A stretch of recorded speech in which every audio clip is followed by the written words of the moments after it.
Hi my lovelies, today I am bringing you my November and December books. I know that December isn't actually finished, got a little while left, but I wanted to do this before Christmas. First up, I'm wearing a hat. Didn't want to wear the hat in the video, but I've already been out and about today and I've got terrible hat hair, like the worst, so we've got to go with that. Also there's various things going on, hoovering, I just heard a car alarm go off. It's just like a comedy of errors around here today, so I'm just gonna push through. I hope you guys don't mind. And I've also got some swatches on my hand because I've just been doing some last minute Christmas shopping as well. And finally, of course, I'm filming in front of my Christmas tree because it's Christmas, even though this video has basically nothing to do with Christmas. So I didn't read as much as I wanted to over the past couple of months because it has been so busy. Plus one of these books took me a little while longer to get through just because it required a lot more concentration from me. We've got these three and then we've got another one on my Kindle as well, which I read. So yeah, not as many to talk about today. I really want to read more in the new year because obviously this time last year I was still in my masters, so I was kind of like being made to read loads, and I think I'm going to make myself read loads. And I think there's probably going to be some blog posts and stuff about that on my blog. The link is always down below. It's sunbeamsjess.com, super easy, and I will also be doing a top 5 books of 2018 on there. I've already written that. It's ready to go for you guys. So that will definitely be up in the next few days. But yes, I have a few other blog posts in mind that I want to write about trying to read more in the new year. So if you're interested, then make sure you are checking my Twitter and my Instagram for updates on that. So book club for next month is one I'm super excited about. It's one I don't actually own, which is ridiculous because I kind of said I wasn't going to buy any new books, but I know that my mum has it anyway, so there's a copy in the house. But it's Rebecca by Daphne du Maurier.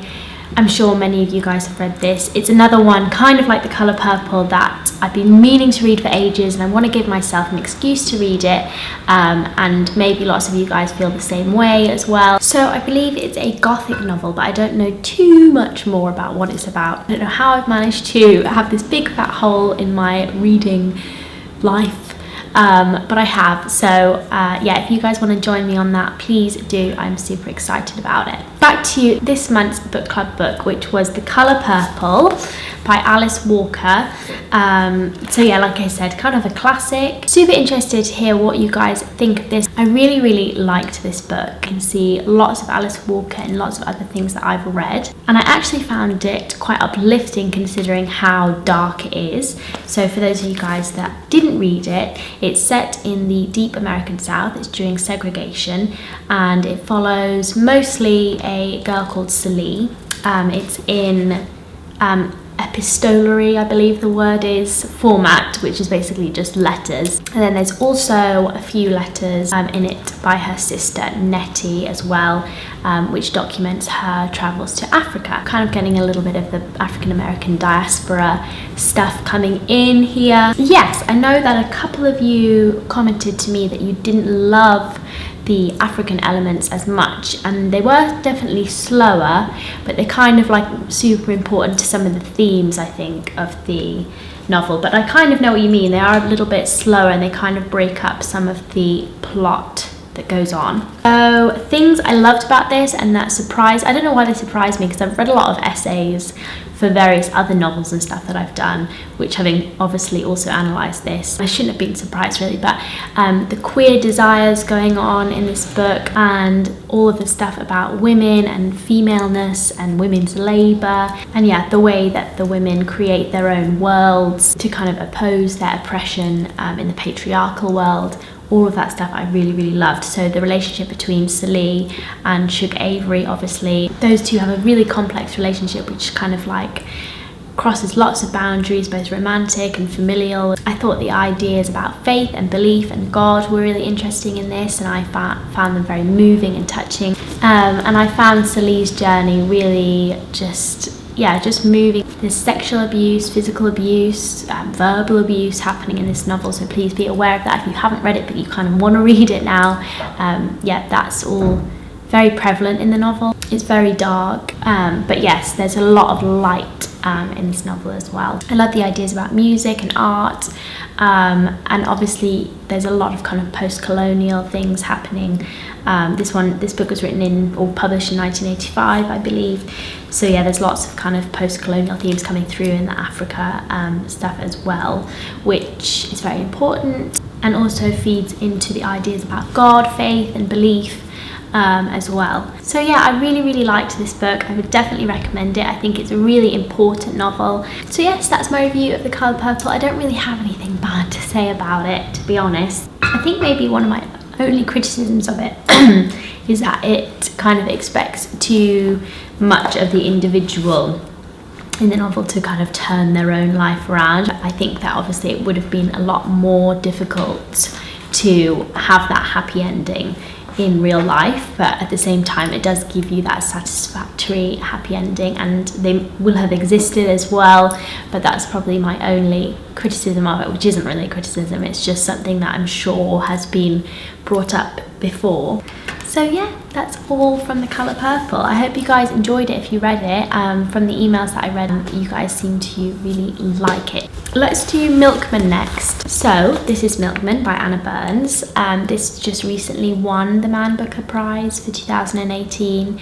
It's a book set during the Troubles in Northern Ireland, I think during the particularly bad bits. I think it's set in the 70s. Now, it's got the weirdest blurb ever. I can't decide whether it's a really good blurb or a really bad blurb, but I had no idea what it was about, that it was set in Northern Ireland or anything like that, because the blurb says, in this unnamed city, to be interesting is dangerous. Middle sister, our protagonist, is busy attempting to keep her mother from discovering her maybe boyfriend and to keep everyone in the dark about her encounter with Milkman. So that sounds like some kind of dystopia thing. Like, maybe that's the point, but I'm also like, I really don't think that's a good description of this book. Anyway, so be warned if you've just picked this up not knowing anything about it. One of the things that I like to do when I'm thinking about reviewing books is to read the negative reviews, just to see what people that didn't like the book kind of picked out as things they didn't like. So with this one, lots of people were not loving the wordiness. Some people have described it as a stream of consciousness novel. I would definitely not say it's a stream of consciousness novel, but there are paragraphs that go on for pages and pages. But to me, that felt very much a part of its like atmosphere and tone, and it's all about like Northern Ireland, and it felt very Northern Irish, that kind of lyrical, rhythmic, long paragraphs, long thought processes, kind of like a repetition thing happening in lots of the paragraphs, so it kind of bounces around. And yeah, it's a really strong narrative voice. It's unlike lots of things that I've read before. Blurb does describe literally what happens in the book because everyone's unnamed. It's kind of creating that atmosphere of like prolonged bitty warfare that kind of characterizes the Troubles. Everyone's paranoid, everyone's on edge, there's lots of gossip. Part of that kind of rambling tone as well is kind of about the gossipy nature of it, kind of trying to keep under the radar a little bit.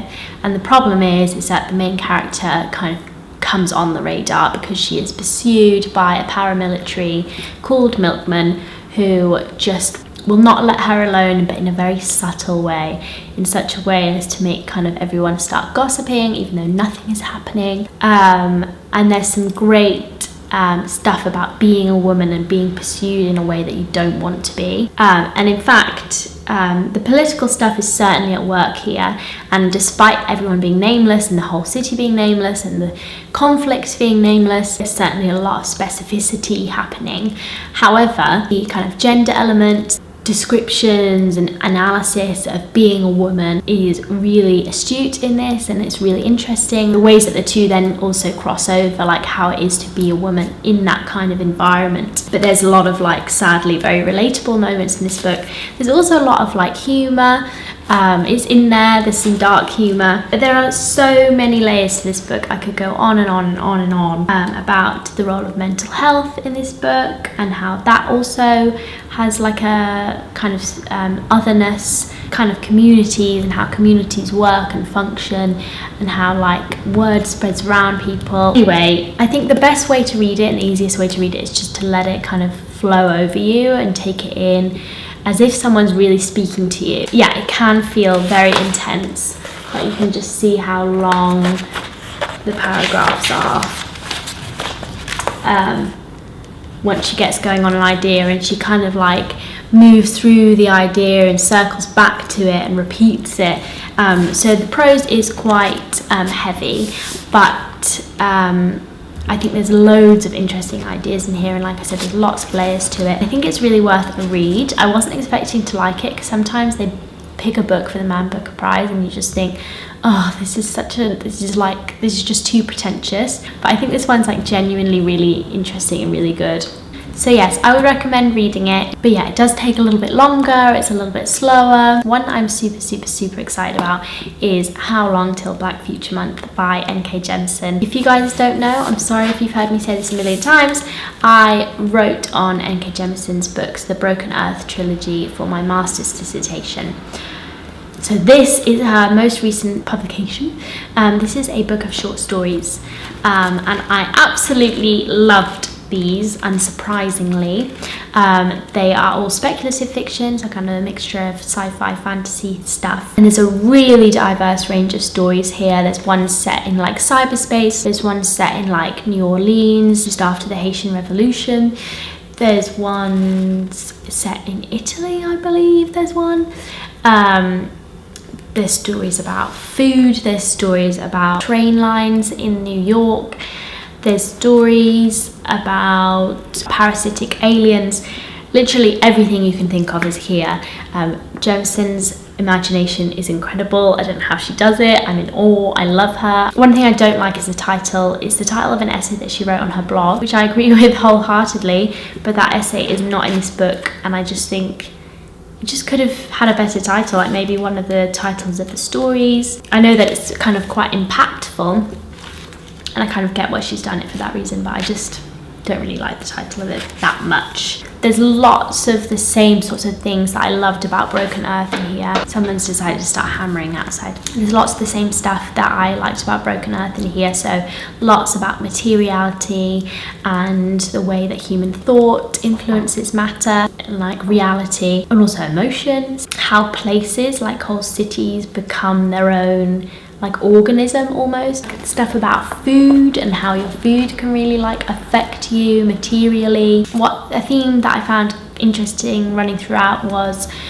faith and belief, whether it's secular or religious. I hadn't really seen in Broken Earth, so that was kind of new to me in this, and I really enjoyed her thoughts on that. One thing I just love about Jemisin's writing is that it's super readable, but you're also getting all these big ideas, but she's getting them over to you in such a way that's just readable, gripping, but also not too simple. Like, she's not like explaining everything to you. You still do a lot of thinking. She just provokes thought in a really good way, while still creating really interesting characters and making you want to read on.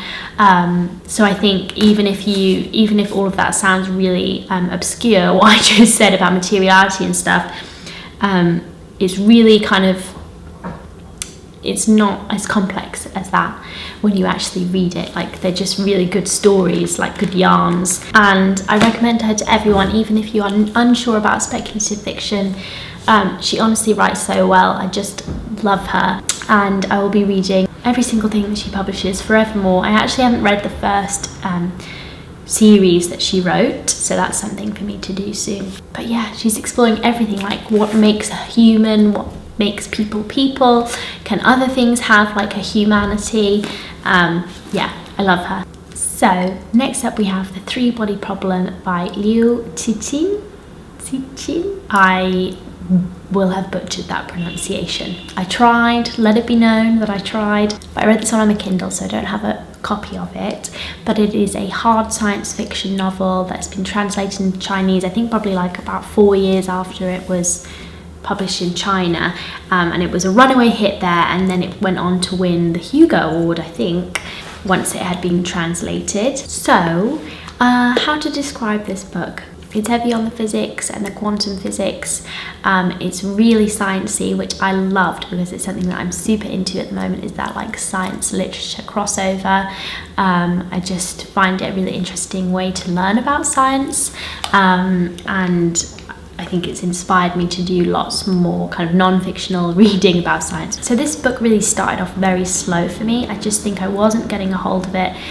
It starts off during the Cultural Revolution in China, which I didn't know a lot about, but I think it's really useful to know about it to read these books. So if you're going to read them, read up on the Cultural Revolution before you do. It follows scientists throughout, but it follows a scientist who is branded kind of reactionary, and she's put into like a kind of secretive base, like army base, and she ends up, I don't think I'm spoiling anything by saying this, she ends up contacting other life, like other in the universe, and accidentally sparks off a war against these other beings, which I imagine is going to continue for the rest of the trilogy. I'm currently reading The Dark Forest. That's all stuff that I knew before I read it, so I really hope you're not going to get on me as spoilers.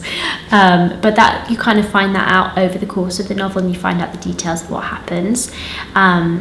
But then you also have like kind of a present day character who is being haunted by weird images that seem to defy science. You know, scientists everywhere are killing themselves, and science seems to be just being discredited. You follow him as he kind of finds out some things, and he finds out a lot of things through like a video game, which is just really interesting.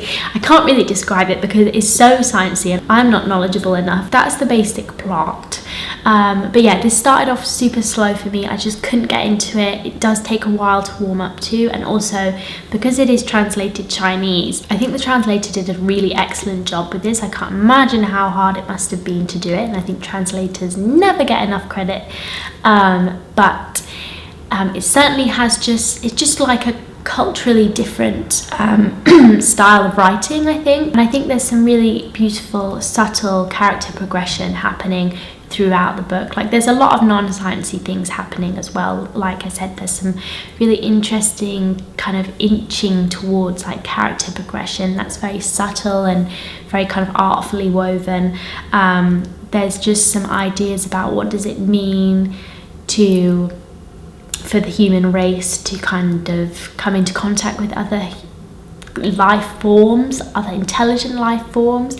How does that affect how we think of ourselves? But yes, it's not quite getting into like the souls of the characters quite in the same way that lots of like even like N.K. Jemisin does really well. Like she really kind of gets to the quick of her characters, and it's really heart-wrenching. You're not really going to get that with this, but you're going to get all those little kind of rewarding moments that follow these characters.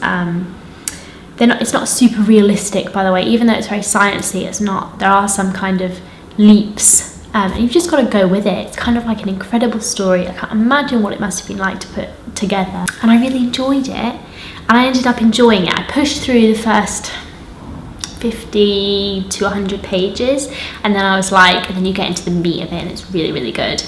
I haven't read a lot of hard science fiction, so like super sciencey science fiction, but I enjoyed it, and I thought it was different and certainly unique amongst the things that I've read recently. So that's my thought on Three Body. I'm gonna obviously continue on with that trilogy, so you guys will be hearing more from me there. The Dark Forest is already really interesting. But yeah, and it's also very specifically about the Cultural Revolution and the ways that really affected the characters, even though it kind of recedes into the background plot-wise. You think actually the repercussions of the Cultural Revolution are really important in the novel and really important in real life as well. There's some religious elements to it, there's some colonial elements to it. I just found it really interesting. I recommend it, but it is a bit of a tough read. Be warned, get your science brain on. But yeah. So that is all my books, you guys. Let me know what you are going to be reading over the holiday period, because I am just a bit rubbish when it comes to like cozy holiday reads. I've had a few requests from you guys for them, and I'm like, I don't know. But if you are going to read something over the holiday period and you want some inspiration, I'm just going to say, please read N.K. Jemisin's books. They're gripping, they're interesting, they're powerful, they've got the ideas but in a really readable format and a really interesting format. And I think you will enjoy them. Like, they're good holiday reads because they're really super enjoyable. But anyway, so that is it for me. Thank you guys so much for watching this video, and I will see you again very soon. Bye.